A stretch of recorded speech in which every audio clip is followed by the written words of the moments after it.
All right, folks, time for this week's quick lesson on our favorite sport issue. And I want to report something. I'm going to say this is Golf 101 Part 4A, okay?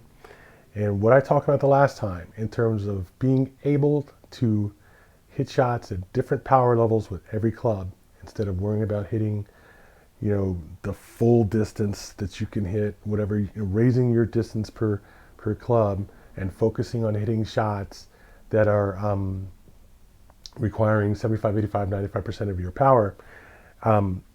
It's showing a benefit. I have been working on this philosophy for the past, I don't know, maybe month or so. Okay, I've been sort of evolving this, going out in the field, testing it, trying it, and coming back in and making videos about it.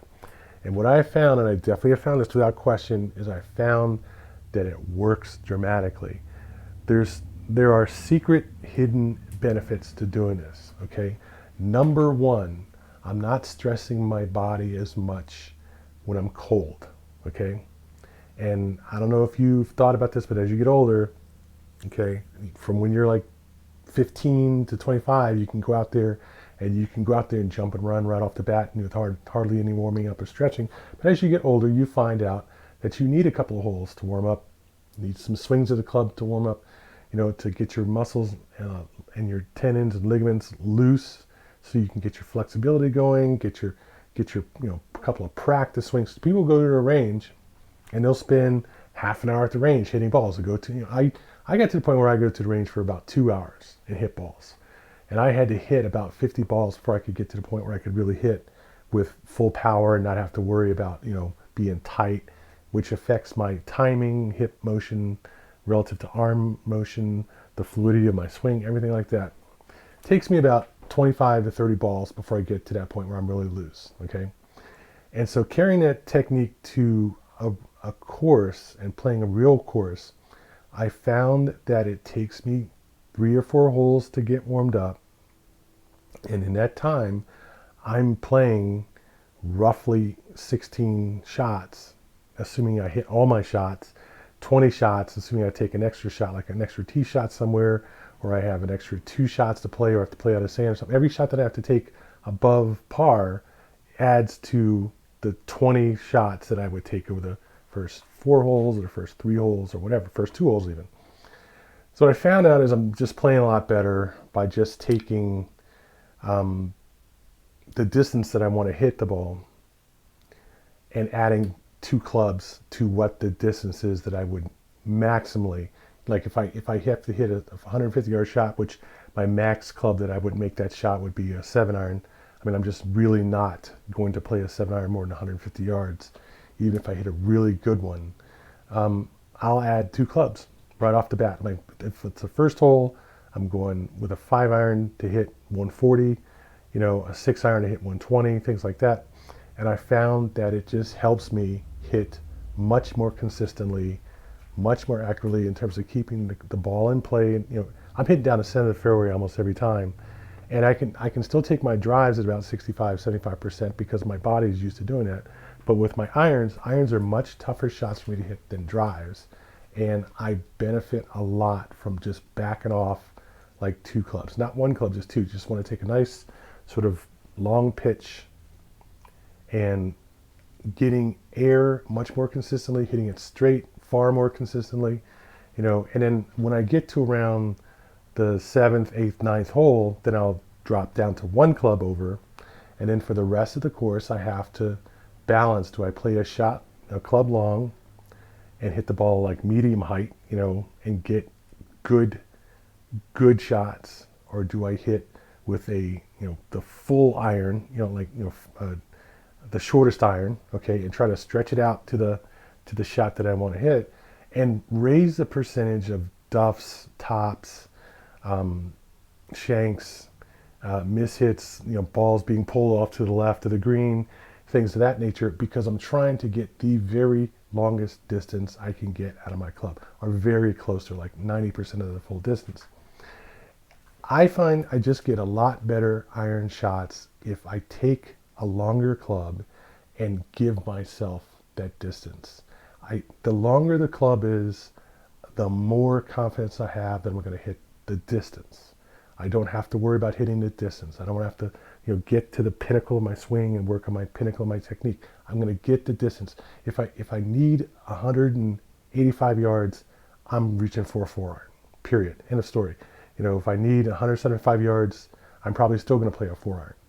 I'd have to get down to about 160, and then I'm playing a 5. Maybe I'm going to give myself an extra 25 yards because it helps me to just not have to worry about the distance. I know I don't need to power the club. I can just take a nice fluid swing, work on my approach, get my lag right, and hit the ball straight. The worst thing that happens is I'm pulling the ball a little bit left because I am kind of still rotating, trying to get, away from my maximum swing and trying to get to just a kind of medium power, straightforward swing. And I'm hitting the ball much straighter, much more consistently, much higher off the ground than I normally would hit. Even with that club, I'm getting the distance, and I don't feel as much stress in any way, shape, or form. My only stress now is hitting it straight.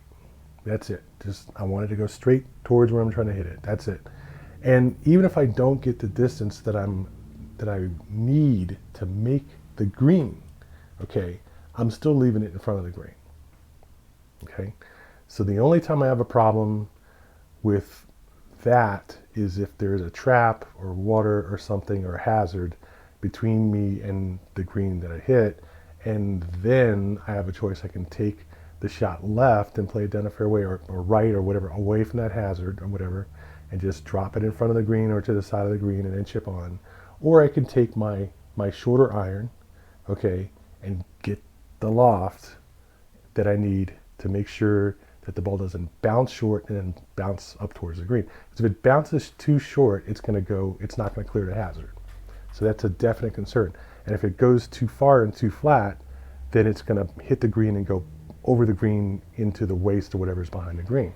So there are times to do this and there are times not to do this. So you have to be careful to give yourself enough room to play the bounce of the ball. Okay, so if there's a wall of hazards up behind the green, you got to be careful to make sure it doesn't go up into the wall of hazards. But if there's a water in front of the green, you have to make sure you clear the water. So you give yourself enough, and you just have to, pick the swing and the shot to play. First time, yeah, it's going to be a risk because you don't know exactly what you're going to get on the shot. You just don't know until you at least try it once. But I know that if I pick a longer club than a shorter club, I'm probably going to get enough distance to at least get to the hazard. Or like if there's a lake in front of the green, I know I'm going to at least can get to the back of the lake. Okay.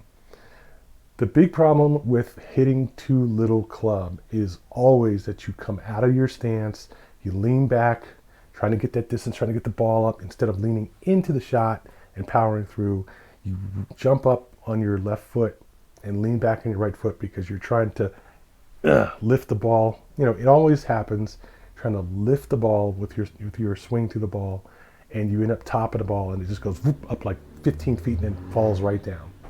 That's the big problem with trying to hit too far with a club. The other big problem is you take this big long hip turn and you turn way around until you're pretty much facing the shot you're trying to make, and then you inevitably pull it left. Inevitably. You either duck hook or you hit this a good high flyer, but it's pulled left because you don't release the club through the ball until you're left of the target. So there are definite issues that you can get away from, okay, by pulling a club long, okay. You just need to, but then you have to work on hitting it straight. The big problem then is now you need to go straight. You need to make sure your ball goes straight, not right, not left, not dribbling across the ground to go into a waste or hazard. Now you just need to make sure it goes straight, and that's fine. I can focus on that one thing. I'm trading away 3 problems and taking on 1 or 2 more problems in the process.